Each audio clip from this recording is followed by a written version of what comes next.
truants. Pure evil. I will never change my mind about this. The Liverpool police investigator is still determined in his assessment 20 years after the case. I looked into the face of evil that day, he continues. And even though the crime happened a good 20 years ago, he still expresses the horror he feels when he thinks back to the days in February, 1993. The 12th of February, 1993 is the day that will become the most tragic in Denise Fergus's life. From the small town of Kirby near Liverpool, Denise plans to go to the big shopping centre in Merseyside, north of Liverpool. A visit to the butcher is also planned. The mother is not sure if it is a good idea to take her 2-year-old son James with her. Shopping with the happy, lively toddler, who is just about to discover the world, is usually quite stressful. Especially when he gets a temper tantrum and you're loaded with shopping bags. For this reason, Denise asks her husband Ralph Bulger if he can look after their son this afternoon. But he has already promised to help his brother build new furniture that day. So, Denise takes her boy with her. James' vocabulary is still limited, but Ralph and he have a common goodbye word, ta-ra. He calls this out to his son as he leaves the house. James is a kid who loves to make people laugh. Then he too is happy and this radiates over his whole, chubby face. He pinches his eyes together in 2 small slits that peep boldly out from under the dark blonde, disheveled strands of hair. The little boy is music-loving and loves to dance to the hits of Michael Jackson. So, Denise sets off with James to the Bootle Beach shopping centre in Merseyside. At first, the two of them stroll around a bit. The excited child pulls his mother by the hand here and there, but then Denise finally gets on with her shopping. She does not notice the excitement about a toddler leaving the shopping mall accompanied by 2 boys. His mother runs after him nervously through the mall and calls out for the child. Luckily, she can finally call him back at the door.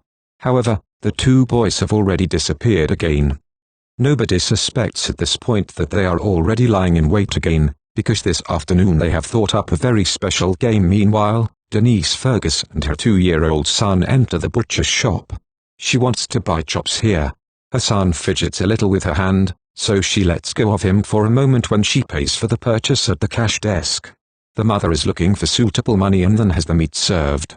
It is only for this brief moment she doesn't have her son in sight, but it is enough to set in motion the devastating events of the following hours. James runs outside in front of the shop. John Venables and Robert Thompson are both just 10 years old in 1993, but they already have minds of their own. So, that day, they decided to skip school and go to the mall instead. They have a nice day, or at least that's what the 2 of them understand by it. First, they go on a pilfering tour and organize themselves some sweets among other things. They also steal blue model paint. The boys have a bad start in life and grow up in a far from safe environment. The families live in one of the most run-down areas of England, which is also reflected in the family circumstances. Robert's father left the family 5 years ago. His mother has failed in life, drinks heavily, and suffers from depression. She has enormous problems to keep the family together and is completely overstrained with the care of her children. They beat and tortured each other, a welfare report later said. One boy is inconsolable when he is supposed to return to his family after a stay in a children's home and attempts suicide. A girl and even Robert have already attempted suicide themselves. The family of John Venables is much less dysfunctional, but also here we are far away from normal conditions. The parents are also separated. The mother suffers from depression and thinks about suicide again and again. John's older brother and his younger sisters have severe learning disabilities, so they attend a special school. He himself is hyperactive and almost strangled another boy at school when he fought with him. The fact that a first kidnapping of an infant that afternoon fails to work does not impress the 2 10-year-olds. In any case, this game promises many more thrills than the usual rip-offs. That's why they are still on the lookout for a potential victim. Whether John and Robert already have a concrete plan at this point, what they want to do with the child, is unclear. Around 3:35 p.m., they discover the 2-year-old James Bulger, who comes running excitedly out of the butcher's shop. Parents do not seem to be in sight, far or wide. This is exactly the moment John and Robert have been waiting for. They run off and talk to James. Then they take the boy by the hand who willingly walks with them towards the exit. A short time later, Denise Fergus runs out of the shop and looks around. Where is her boy? When she cannot see him, she panics and runs off to look for him. She goes around to the left. A decision she will regret for the rest of her life. Because the three boys have turned right. Later, she is shown the footage from a surveillance camera showing the three children. The time is 3:42 p.m. and everything seems harmonious. I was relieved to see that James had gone with two other children. I thought they would eat sweets with him and treat him like a little brother. Fergus describes her feelings about the pictures later. Robert and John have left them all with the toddler and are walking towards the nearby canal. Here, the two young kidnappers want to put their plan into action. They want to throw little James in the water and let him drown. They lure him again and again to look at his own reflection in the water. But James refuses. He is still very small, but he knows water is dangerous. And he is afraid to lean so far over the edge. The boys' refusal upsets Robert and John. They pushed him to the ground in rage, so violently that he hurts his head and also his face when he hits the hard, frozen floor. They are extremely frustrated that their plan is not working. That must have been the moment when the whole situation escalated, and John and Robert came up with something new. Something far more sinister. One of them kicks James in the ribs so that the child stands up, as one witness later states. Now they head for the railroad tracks. On the approximately 4-kilometer stretch to the tracks, the three boys meet a total of 38 people, but no one understands what is really going on here. Nobody stops the abduction, even though the 2-year-old keeps calling for his mom and the injuries to his head are clearly visible. Also, his vocabulary is far too small to actually put into words what is happening to him. Because he sometimes laughs and gives the impression of being happy, it is probably thought to be arguments between brothers. Especially since John and Robert are stopped by passers-by, but they tell them that they have to take care of their little brother and that his injuries have been caused by a fall. That's why the three of them are repeatedly allowed to move on. Finally, they reach the railway line near the town of Worlton. Here, John and Robert are now putting their real plans into action. A plan so infinitely cruel that it will go down in British history as the most horrible criminal case, because the two 10-year-old boys torture little James to death. First, they smear the blue model paint on the toddler's face, also staining themselves. Then, they take whatever is lying around and beat him with all their strength. In addition to bricks, this is also a 10-kilogram rusty iron bar. Again and again it descends upon his little head. As James lies on the ground, the two older boys continue to kick him. They catch him in the head and face. Several head injuries are so severe that each one could have been fatal. A total of 10 different skull fractures have been reported. In between this, they also take James' shoes, trousers, and underpants off. They also inflict injuries in the genital area. In the end, the child's corpse shows 42 injuries, all of which were inflicted while he was still alive. The whole ordeal, in which the two probably let out all their aggression and frustration, lasts for over an hour, as the forensic medicine later states. The time frame is estimated from 5:30 p.m. to 6:45 p.m. When life has finally left James' little body, John and Robert are probably overcome by some kind of intuition of a confused sense of injustice. Now they are trying to make the child's death look like an accident. They lay the body crosswise on the railway tracks and cover the head with stones. A few minutes later a freight train actually arrives.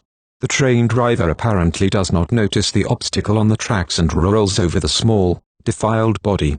James is cut into pieces and the naked lower body is dragged along for several meters. Afterwards John and Robert go home as if nothing had ever happened. It takes another 2 days before the body of a little boy is finally discovered. Valentine's Day is usually a happy day when you spend time with your loved ones. But in 1993, it is overshadowed by James' death. And it's also a difficult course for the police officers when they have to inform his parents about the event which has taken place. The public's sympathy is already enormous at this point, but it will increase considerably and trigger a fierce discussion worldwide. When James Bulger is buried on the 1st of March, 15 days before his 3rd birthday, 1,086 obituaries and condolences are published in the regional newspaper within a matter of days. Hundreds of thousands of bouquets of flowers are laid at the site where his body was found on the railway embankment, including Robert, one of his murderers. Thanks to the recordings of a surveillance camera in the shopping center, the kidnappers of James are quickly tracked down.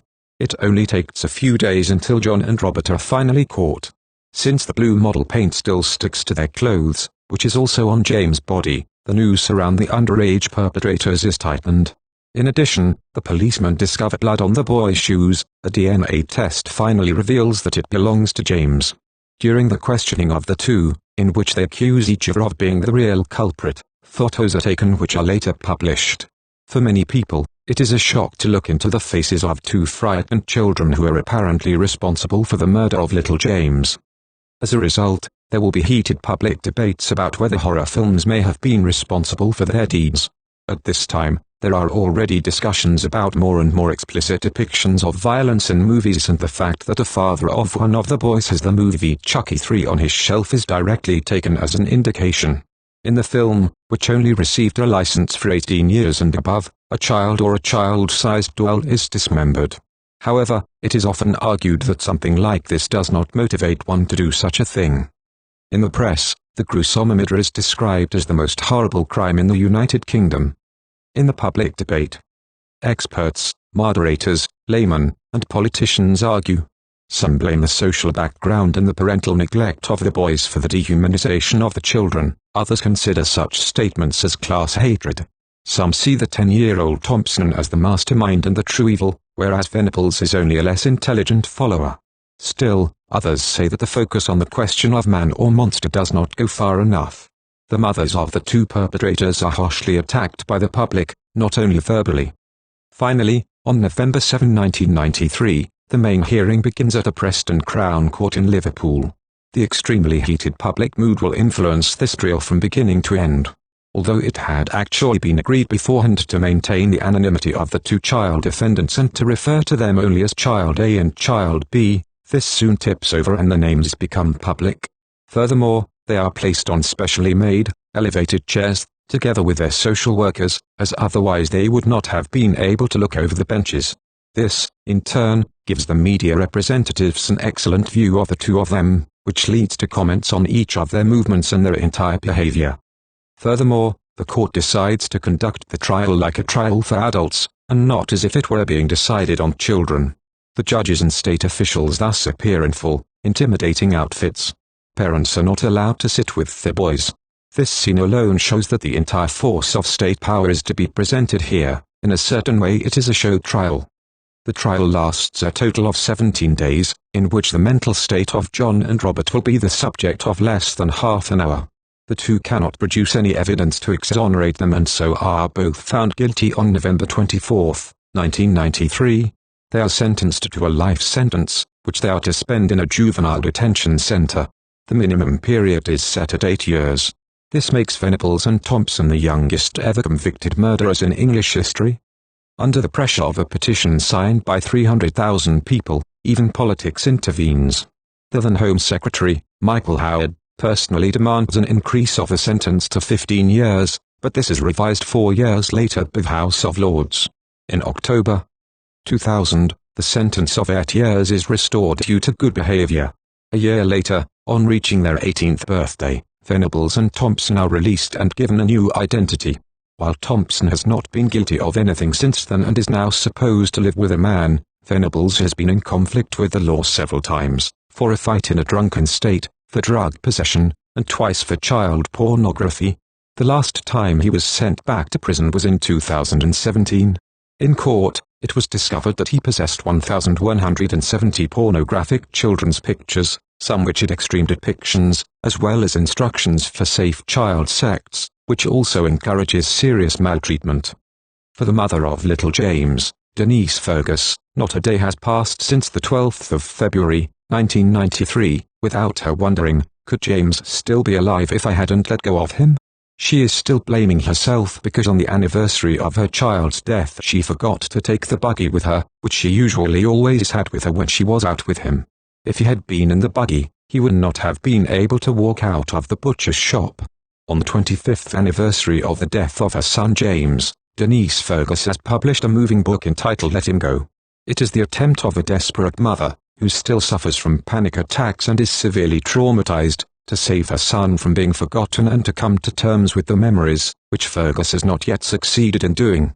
To this day, the police have not told her exactly what the two older boys did to her son. I know only as much as my heart can handle.